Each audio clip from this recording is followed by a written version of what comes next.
सीमाच्या मोबाईलवर अनोळखी नंबरने आलेल्या कॉलला रिसीव्ह करत म्हणाली, तुमच्या आईची तब्येत खूप गंभीर आहे, तुम्हाला लगेच हॉस्पिटलमध्ये यावे लागेल. हं? कोण बोलताय आपण? आई कुठे आहे? काय झालंय तिला? समोरच्या व्यक्तीचे बोलणे ऐकून ती आश्चर्याने विचारू लागली, हे बघा, तुमच्या आईकडे वेळ खूप कमी आहे. आताच डॉक्टर सांगून गेले. मी बद्दा मेसेज करतोय, तुम्ही लवकर या. हो, पण ऐका ना. बोलतच तिच्या हातात असलेल्या मोबाईलचा कॉल कट झाला. समोरच्या व्यक्तीचे ते बोलणे ऐकून ती जवळच्या भिंतीचा आधार घेत खाली बसली. तिच्या हातात असलेला मोबाईल खाली जमिनीवर आदळला. समोर एक अनोळखी व्यक्ती तिच्या आईची अवस्था दुरावल्याचं सांगत होता. डोळ्यांतील अश्रू काही केल्या थांबत नव्हते. खरं तर ती एका अनोळखी शहरात आपल्या 12x8च्या खोलीत एकटीच राहायची. घरची आर्थिक परिस्थिती हलाखीची असल्याने कॉलेज सोबत एक साधा जॉब करायची. एका अनोळखी शहरात अनोळखी ठिकाणी रूममध्ये एकटीच राहणे हे तिच्यासाठी खूप नवीन होते. घरात फक्त ती व तिची आई हे दोघेच असायचे. कॉलेजचा पहिला महिना असल्या कारणाने ती आपल्या आईला सोबतीला आणू शकली नव्हती. पण तिची अवस्था ऐकून तिला राहवत नव्हतं. आपल्या रूमच्या एका कोपऱ्यात तिचं रडणं सुरू झालं. काही क्षणात तिच्या मोबाईलच्या नोटिफिकेशन ट्यूनने तिचं लक्ष वेधून घेतलं. तशी ती थोडी भानावर आली. पांढऱ्या रंगाच्या बल्बच्या प्रकाशात रूमच्या पांढऱ्या शुभ्र भिंती आणखीनच गडद वाटत होत्या. रूमच्या एकीकडे एक लाकडी कपाट, एक छोटासा बेड, बाजूला एक लाकडी टेबल आणि त्यावर प्लॅस्टिकच्या भांड्यात असलेल्या फळांच्या बाजूला चकाकत असलेल्या प्युअर स्टेनलेस स्टीलचा चाकू, जो बल्बच्या उजेडात चमकत होता. पण तिला या कोणत्याच गोष्टींचं भान नव्हतं. मोबाईलचा पासवर्ड टाकून नोटिफिकेशन बघितलं तर एक मेसेज आलेला. मेसेज वाचून आपल्या मैत्रिणीला फोन केला. 3 रिंगच्या नंतर समोरून एक आवाज आला, हॅलो, हा बोल ग. या वेळेला का बरं कॉल केलास? सगळे झोपले आहेत. वेळ बघितलीस का? रात्रीचे 1:30 वाजलेत. काय झालंय? सगळं ठीक आहे ना? अगं, माझ्या आईची तब्येत बरी नाही म्हणून मला कॉल आला होता. तू प्लीज माझ्या रूमवर येऊ शकतेस का? मला काय करावं हे समजत नाहीये. प्लीज ये ना. थोडं नीट सांगशील का काय झालं ते? तू प्लीज ये ना, मला खूप भीती वाटायला लागलीये. भीती? आणि तुला? कधीपासून? तू एका क्षुल्लक कारणावरून माझ्या सगळ्यांसमोर इतका अपमान केलास आणि तुला वाटतंय का आपल्यातले सगळे वाद विसरून, तू तोडलेली मैत्री विसरून मी यावे? तू जे माझ्या सोबत वागलीस, जे केलंस, यासाठी मी तुला कधी माफ करू शकणार नाही सीमा. मला वाटले की तू माझी माफी मागायला फोन केला असशील. प्लीज तू लवकर ये. जास्त प्रश्न विचारू नकोस. खरंच भीती वाटायला लागलीये. तुझ्याशिवाय माझं या शहरात कोणीच नाही. ठीक आहे, घरून निघताना कॉल करते. इतकं बोलून कॉल कट झाला. तशी तिची नजर पूर्ण रूमवर फिरू लागली. एका अनामिक भीतीने तिच्या मनात कहर केलेलं. भीती कसली, तिच्या समजण्या पलीकडचं झालेलं. तितक्यात अचानक रूमचा बल्ब चरचर करत खाडकन फुटला. तसे रूममध्ये काळोख पसरला. सगळं काही शांत झालं.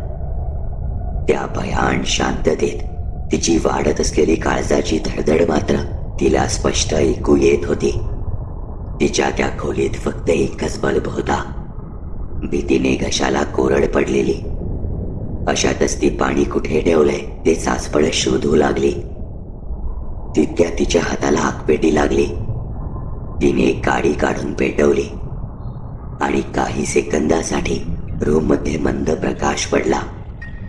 तशी ती जागेवर स्तब्ध झाली. समोरचं दृश्य बघून काळीज जोरजोरात धडधडू लागलं. एक काळी कुट्ट मानवी आकृती तिच्या समोर उभी होती. हातात पेटत असलेल्या काडीच्या फिक्कट नारंगी उजेडात ती मानवी आकृती स्पष्ट दिसत होती. तिचे लाल तांबूस रंगाचे डोळे त्या उजेडात आणखीनच गडद वाटत होते. तिला काही कळणार तितक्यात गाडी जळत तिच्या बोटांपर्यंत आली. तसे तिला भाजल्यामुळे पटकन तिने गाडी फेकून दिली आणि पुन्हा एकदा रूम मध्ये गडद अंधार पसरला. पण यावेळेस ती एकटी नव्हती.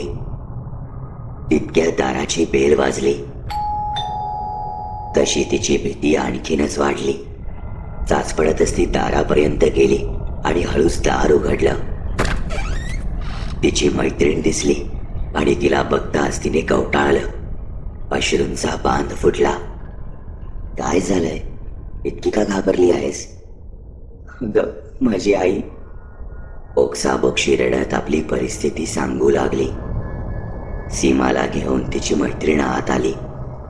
तिच्या घशाला कोरड पडली होती. ती आपल्या मैत्रिणीचा हात सोडत मागे पाणी घेण्यासाठी वळाली.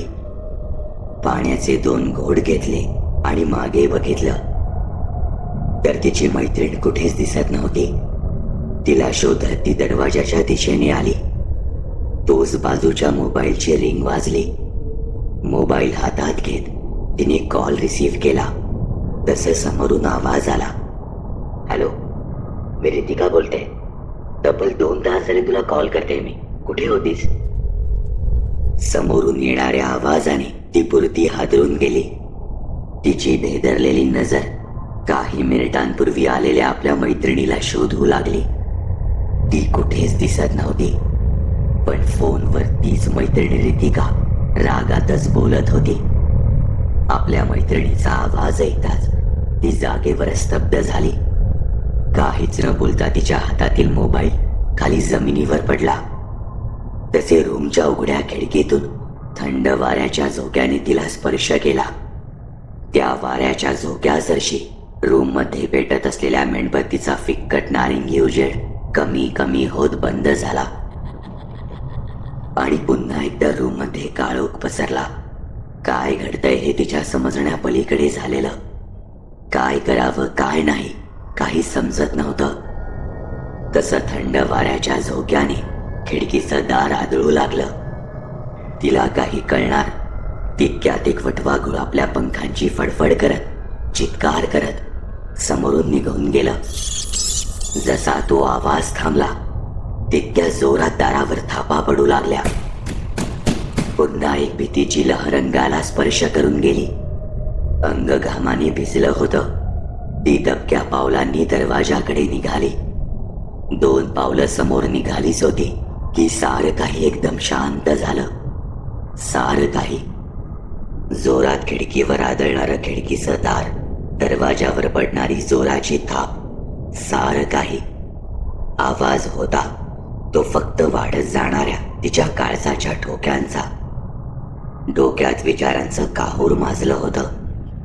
तिची नजर आता काळोखाने माखलेल्या अंधाऱ्या खोलीत चौफेर फिरू लागली. पुन्हा एकदा मेणबत्तीच्या शोधात चाच पडू लागली. शेवटी मेणबत्तीचा शोध लागलाच. मेणबत्ती हातात घेऊन मेणबत्तीच्या बाजूला असलेल्या आगपेटीची एक काडी घाईघाईतच पेटवू लागली. मेणबत्तीने पुन्हा एकदा रूम प्रकाशमय केली. मेणबत्ती हातात घेऊन बाजूच्या टेबलावर ठेवली. तशी पुन्हा एकदा दरवाजावर थाप पडली. यावेळी जोरातच. आता तिच्या अंगातील उरलं सुरलं अवसानही गळून पडलं. आश्चर्याने मागे बघत ती उठली आणि जागेवरच बेशुद्ध पडली. दुसऱ्या दिवशी सकाळी. हे बघा, तुम्हाला त्यांच्यासोबत काय घडलंय हे मला सांगायलाच हवं, नाहीतर आम्हाला त्यांची मानसिक स्थिती जाणून घ्यावी लागेल. फाईलमध्ये असलेल्या एक एक कागदांना चाळत एक डॉक्टर आपल्या समोर बसलेल्या एका तरुणीला आपल्या रुग्णाविषयी पूर्ण माहिती विचारून घेत होते. डॉक्टर तिच्याविषयी मला पुरेपूर माहिती नाही, पण काही महिन्यांपूर्वी तिची आई एका अपघातात देवाघरी गेली. त्या प्रसंगानंतर ती पुरती हादरून गेली होती. घरची आर्थिक परिस्थिती खूप बिकट असल्या कारणानं नातेवाईकांनी सुद्धा तिला विचारणं सोडून दिलं. मी एकच तिची मैत्रीण, शाळेत सर्वात हुशार आणि गुणी मुलगी म्हणून शहराच्या कॉलेजमध्ये तिथल्या शिक्षकांनी तिचा प्रवेश करून दिला. पण ती आई गेल्याच्या धक्क्यातून अजून सावरू शकली नव्हती. तिच्या आईच्या आठवणी काही केल्या तिच्या डोक्यातून जात नव्हत्या. तिचे राहते घर सोडून ती शहरात एक छोटासा जॉब करू लागली आणि इथेच एक रूम भाड्यावर घेऊन राहू लागली. आईच्या आठवणीतून बाहेर पडण्याचा कदाचित हाच एक मार्ग तिने शोधला होता. गेले 2 महिने सगळं काही सुरळीत चालू होतं, पण काल रात्री 1:30च्या सुमारास तिचा मला कॉल आला आणि पुढे काही बोलणार तोच बाहेरून कुणीतरी आत येण्यासाठी परवानगी मागितली. डॉक्टर ही फाईल. तसं डॉक्टर साहेबांनी फक्त खुणावलं आणि एक तरुण डॉक्टरांच्या समोर टेबलावर एक फाईल मांडून निघून गेला. सॉरी, प्लीज आपण सुरू ठेवा. डॉक्टर काल रात्री मला 1:30च्या सुमारास कॉल आला आणि तिने मला रूमवर बोलावलं. बोलताना ती खूपच स्वस्थ वाटत होती. तब्बल 2 तास मी तिला कॉल करत राहिले, पण तिचा कॉल लागत नव्हता. शेवटी तिचा कॉल लागला, पण ती समोरून काही बोलण्याच्या आतच कॉल कट झाला. न राहून मला तिची काळजी वाटत होती. काळ वेळ न पाहता शेवटी काय झालंय हे बघायला मी तिच्या रूमवर गेले. रूमची बेल वाजवली, पण काम करत नव्हती. शेवटी दरवाजा वाजवायला सुरुवात केली. ती काही प्रतिसाद देत नव्हती आणि नाईलाजाने मला शेजाऱ्यांच्या मदतीने तिच्या दरवाजाची कडी मोडावी लागली. आत बघितलं तर ती बेशुद्ध पडली होती. त्यानंतर मात्र मी रुग्णवाहिकेला कॉल केला आणि तिला इथे घेऊन आले. सगळे शांतपणे ऐकल्यावर त्यांनी एक दीर्घ श्वास घेतला आणि म्हणाले, हे बघा, त्यांनी आत्महत्या करण्याचा प्रयत्न केलाय आणि तुमच्या सांगण्याप्रमाणे त्यांना कोणताच मेंटल स्ट्रेस नाहीये. डॉक्टरांच्या रुग्णाची अवस्था दुरावल्याचे कारण ऐकून ती थोडी रडतच बोलू लागली. डॉक्टर, प्लीज तिला बरं करा. ती माझी एकुलती एक मैत्रीण आहे. तितक्यात बाहेरून एक कर्मचारी डॉक्टरांच्या केबिनकडे धावत आले. साहेब, बेड नंबर 46च्या रुग्णाची अवस्था खूप बिघडली आहे. तसे डॉक्टर आणि ते कर्मचारी धावत केबिनच्या बाहेर पडले. तशी ती सुद्धा बाहेर आली. दरवाजावर असणाऱ्या फिक्कट पांढऱ्या रंगाच्या काचेतून तिचं आत लक्ष गेलं आणि काही क्षणात डॉक्टर खोलीच्या बाहेर आले. आय एम सॉरी, आम्ही आमचा खूप प्रयत्न केला, पण सीमाला वाचवू शकलो नाही. पण एक गोष्ट निदर्शनास आली आहे, त्यांनी बहुतेक मेंटल स्ट्रेससाठी असणारी औषधं घेतली होती. तसं त्यांच्या ब्लड टेस्टमधून कळलंय. अशी औषधं एका सर्वसामान्य व्यक्तीला हॅल्युसिनेशन व्हायला भाग पाडतात. कधी कोणी असल्याचा भास होतो, तर कधी कोणी बोलण्याचा, पण प्रत्यक्षात तसं असतं तसं नाही. हे तेव्हा होतं जेव्हा त्या औषधाची सुरुवात झाली असते आणि हळूहळू तो ताण इतका वाढत जातो की तो आवाक्याबाहेर जातो. ही पण तशीच केस आहे. पण तुमच्या सांगण्यानुसार सीमा अशी औषधं कोणाच्या सांगण्यावरून घेत होती? रितिकाकडे बोलण्यासाठी काहीच नव्हतं. ती फक्त रडत होती. डॉक्टर तिला धीर देऊन पुढे निघाले. रितिका रडत सीमाच्या बेडजवळ गेली आणि तिच्या जवळ जात म्हणाली, मी बोलले होते ना, मी तुला कधीच माफ करू शकणार नाही. आणि एक गोड हास्य करत तिथून बाहेर पडली. पण सीमाचं निष्प्राण झालेलं शरीर भयभीत नजरेनं तिच्याकडे पाहत राहिलं.